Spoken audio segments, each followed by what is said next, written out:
마태복음 5장 21절에서 32절까지 말씀입니다. 마태복음 5장 21절에서 32절입니다. 우리 같이 하나님의 말씀을 읽도록 하겠습니다. 옛 사람에게 말한 바 살인하지 말라, 누구든지 살인하면 심판을 받게 되리라 하였다는 것을 너희가 들었으나 나는 너희에게 이르노니 형제에게 노하는 자마다 심판을 받게 되고 형제를 대하여 나가라 하는 자는 공회에 잡혀가게 되고 미련한 놈이라 하는 자는 지옥불에 들어가게 되리라.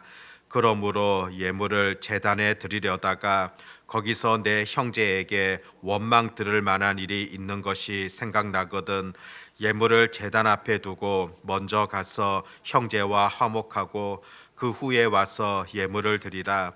너를 고발하는 자와 함께 길이 있을 때에 급히 사화하라. 그 고발하는 자가 너를 재판관에게 내어주고 재판관이 옥리에게 내어주어 옥에 가둘까 염려하라. 진실로 내게 이르노니 내가 한 푼이라도 남김이 없이 다 갚기 전에는 결코 거기서 나오지 못하리라. 또 간음하지 말라 하였다는 것을 너희가 들었으나 나는 너희에게 이르노니 음욕을 품고 여자를 보는 자마다 마음에 이미 간음하였느니라. 만일 내 오른 눈이 너로 실족하게 하거든 빼어내 버리라.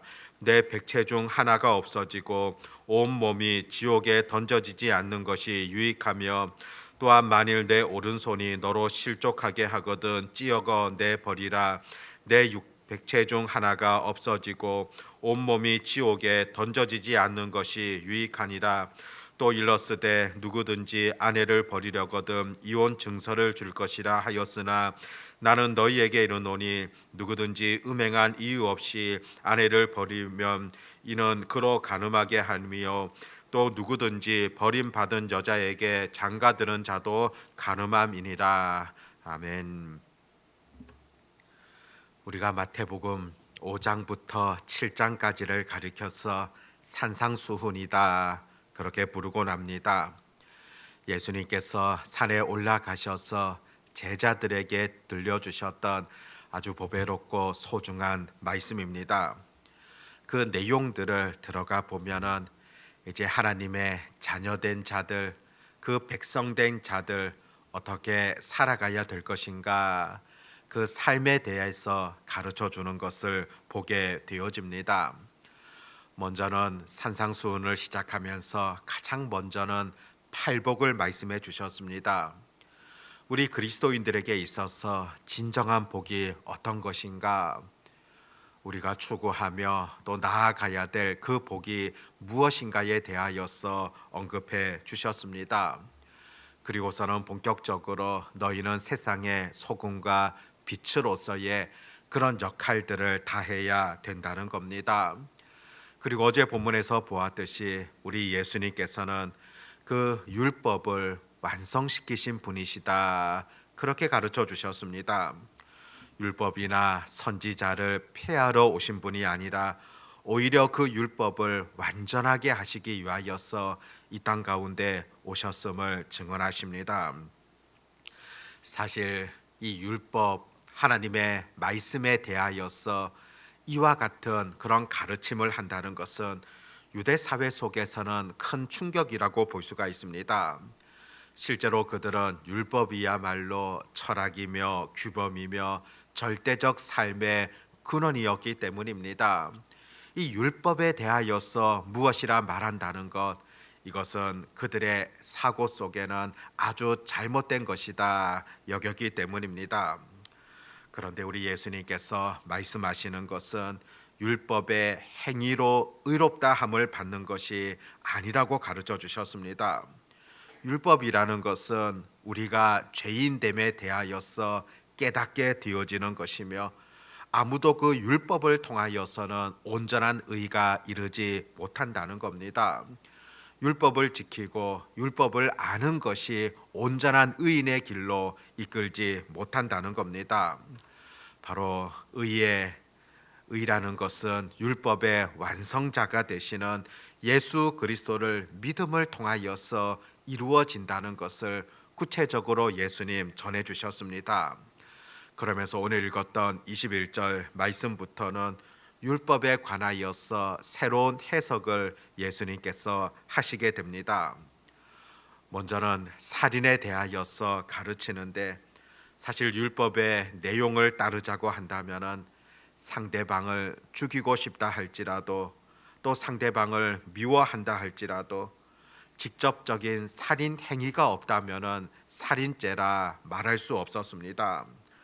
그와는 또 반대로 내가 어떤 사람을 지극히 사랑하고 또 원치 않음에도 불구하고 실수로 잘못하여서 사람을 죽이는 경우도 발생할 수 있을 겁니다. 그런데 율법의 기준에 따른다고 한다면 그 결과만을 바라보면서 살인한 자들 처벌할 수 있었습니다. 그 결과적이며 외적인 것이다, 그렇게 볼 수 있다면 예수님의 가르침 속에서는 그 문제의 핵심이 어떤 것인가, 근본적으로 강조하는 것이 무엇인가를 가르쳐 주심을 보게 되어집니다. 그런 점에서 우리 예수님께서는 오히려 마음으로도 살인하게 되어지는 그런 일들이 있다고 전해 주셨습니다. 인간이 갖고 있는 그 악함을 이용하여서 이미 마음속으로도 이렇게 죄를 짓게 되어지고 살인하게 되어지는 그런 범죄가 있다는 겁니다. 오늘 말씀에 보면 노하기를 즐겨하는 이런 마음들, 형제에게 노하는 자마다 심판을 받게 될 것이다, 그렇게 전해주고 있습니다. 실제로 이 분노라는 것 살인의 원인이 되어지지 않습니까? 사람의 그 성내는 것이 하나님의 의를 이루지 못한다고 그렇게 말씀해 주셨습니다. 노하기를 좋아하는 또 미워하는 그것까지도 경계할 것을 그렇게 예수님께서 요구하지 않으십니까? 또 사람들의 마음에 있는 미워하는 마음도 경계할 것을 전해 주셨습니다. 상대방을 사실 증오하는 그런 마음에서 살인이 나는 것이 비롯되어지지 않겠습니까? 오늘 읽었던 말씀 속에서도 나가라 하고 또 미련한 놈이라 말하는 것, 바로 상대방의 인격을 모욕하게 되어지는 그 행위 자체도 문제가 있다는 것을, 그것이 또한 살인죄로 나아갈 수 있다는 것을 분명히 가르치심을 우리가 보게 되어집니다.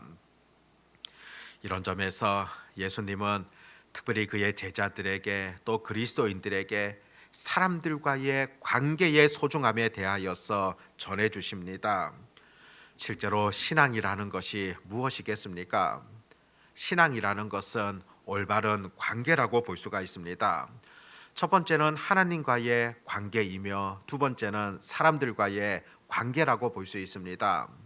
신앙이 좋다, 그것은 다른 것이 아니라 하나님과의 관계가 좋은 것이고 또 사람들과의 관계가 좋은 것, 이것이 바로 신앙이 좋다라는 그런 개념이지 않겠습니까? 하나님과의 관계만 좋으면 된다, 그렇게 생각하십니까? 오히려 성경은 하나님과의 관계뿐만이 아니라 오히려 하나님과의 관계를 바탕으로 하여서 사람들과의 올바른 관계로 나아가는 것, 이것이 신앙적인 삶이라는 것을 전해주고 있습니다. 어떤 경우에는 사람들과의 관계, 이것이 얼마나 더 중요한가도 전해주고 있지 않습니까?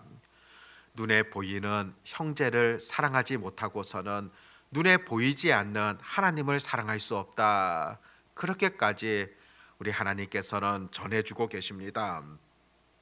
오늘 읽었던 말씀 속에서 23절에도 보면 그러므로 예물을 제단에 드리려다가 거기서 내 형제에게 원망 들을 만한 일이 있는 것이 생각나거든 예물을 제단 앞에 두고 먼저 가서 형제와 화목하고 그 후에 와서 예물을 드리라. 예물을 제단에 드린다는 것은 하나님과의 관계적인 측면이지 않습니까? 하나님께 예배하기 위하여 나아왔는데 형제에게 잘못한 일이 생각나거든 가서 그것부터 화해하고 하나님께로 나아와서 그 예물을 드리라는 그런 의미입니다. 그렇듯 하나님께 예배하는 자, 또 하나님을 믿는 하나님의 자녀된 자들이 사람들과의 그 관계가 얼마나 소중한가를 특별히 오늘 본문의 말씀을 통하여서도 전해 주십니다. 25절에서도 그렇지 않습니까? 너를 고발하는 자와 함께 길에 있을 때에 급히 사화하라. 그 고발하는 자가 너를 재판관에게 내어주고 재판관이 옥리에게 내어주어 옥에 가둘까 염려하라. 너를 고발하는 자, 뒤의 내용을 보면은 돈을 빌렸던 것으로 보여집니다. 아무튼 사람들과의 관계 속에서 그와 같은 부분이 있었을 때 먼저는 형제와 사화하라는 겁니다. 돈을 갚으면서 그 관계를 회복하는 것이 먼저 되어져야 한다는 것을 전해주고 있습니다. 즉 사람들과의 관계 속에서 그들에게 피해를 준다거나 그들에게 어려움을 준다거나 그것이 마땅치 않는 그런 삶이라는 것을 전해주고 있는 그런 가르침입니다. 27절부터는 간음하지 말라 그렇게 가르치고 있는데 실제로 고대 세계 속에 그 사람들의 생각을 보면 인간의 육체는 영적 세계와 무관하다 그런 생각들 또 그런 철학들을 가지고 있었습니다. 물론 그것이 예수님 당시 유대 사회 속에서도 직간접적으로 영향을 끼쳤다고 볼 수가 있습니다. 또 여러 어떤 주장들이 아니라 할지라도 인간의 본성 속에도 늘 육체와 영이라는 것은 분리되어진다 그렇게 생각하는 경향이 크다고 볼 수가 있습니다. 사실 이것은 인간의 욕심이라고 볼 수가 있고 또 잘못된 방향이라고 볼 수 있습니다. 왜냐하면 스스로 육체를 자기 마음대로 그렇게 행동하기 위하여서 인간의 육체라는 것은 영과는 분리되어져 있다 그렇게 생각하며 믿음은 믿음인 것이고 내 육체는 마음대로 해도 된다 이런 생각들이 바로 죄성을 갖고 있는 사람의 생각이라 볼 수가 있습니다. 그런데 성경에서는 어떻게 가르칩니까? 우리 인간의 육체가 오히려 하나님께서 거하시는 전이라고 그렇게 말씀하지 않습니까? 결코 하나님의 성령이 거스리게 되어지는 그런 행동들, 그런 육체적인 삶을 살아가지 말라는 것입니다.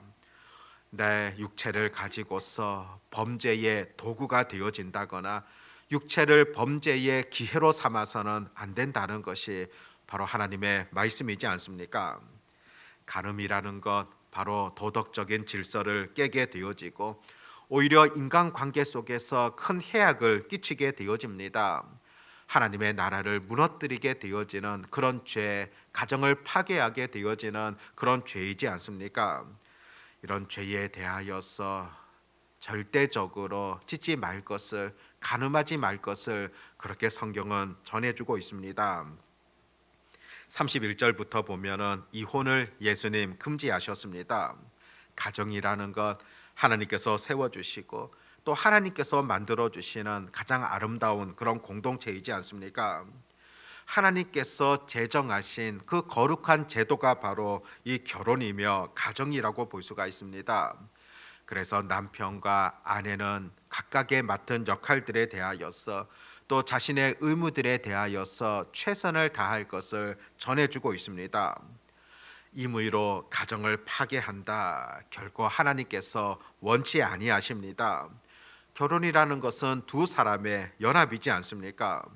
이것은 육체적인 그런 연합뿐만이 아니라 영적인 연합이라고 볼 수가 있습니다.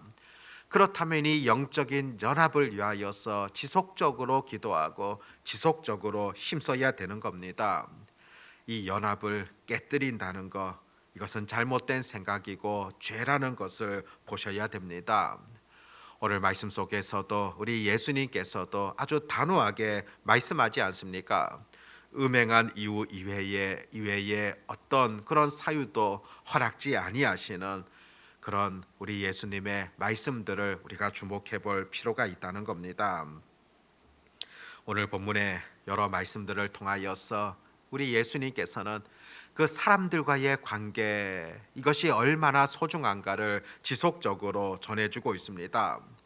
다른 사람들의 마음을 아프게 하며 또 그들을 괴롭게 하며 또 그들의 영혼을 파괴하는 이런 행동들이 얼마나 잘못된 것인가를, 그것이 하나님 앞에 얼마나 큰 죄악인가를 분명히 전해주고 있습니다.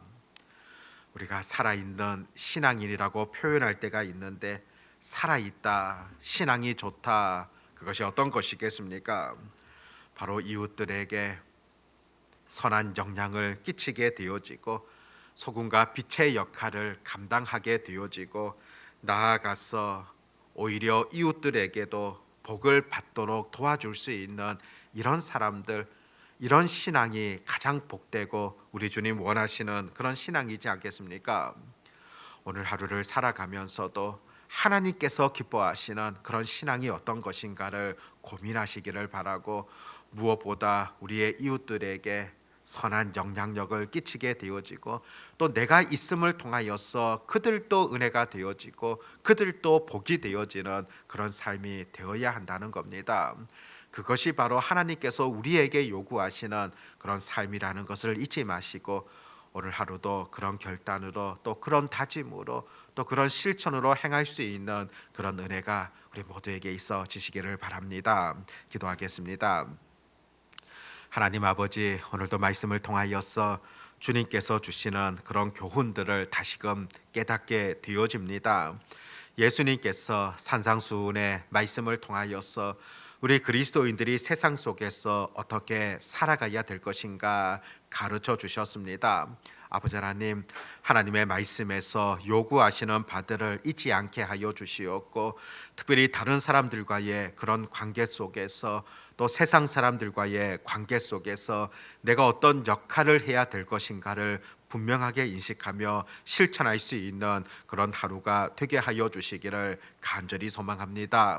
많은 사람들을 우리의 가슴 속에 품게 하여 주시옵시고 또 사랑으로 대할 수 있도록 인도하여 주시옵고, 우리의 선한 행실들을 통하여서 그들이 하나님을 깨닫고 알아가게 되어지는 그런 은혜들이 있게 해 주시기를 간절히 소망합니다. 아버지 하나님, 오늘도 이렇게 저희들을 불러주시고 또 하나님 앞에 나와 기도할 수 있도록 인도하심을 감사를 드립니다. 이 모든 것 하나님의 은혜요 섭리였다는 사실들을 놓치지 아니하며 전능하신 하나님 앞에 구하게 하여 주시옵시고, 또 전능하신 하나님의 그 능력의 손길들을 경험할 수 있는 그런 은혜의 시간들이 되게 하여 주시옵소서. 아버지 하나님, 오늘 하루도 하나님의 말씀 속에 거하는 복된 날이 되기를 간절히 소망하오며 전능하신 우리 주 예수님의 이름으로 기도드립니다. 아멘.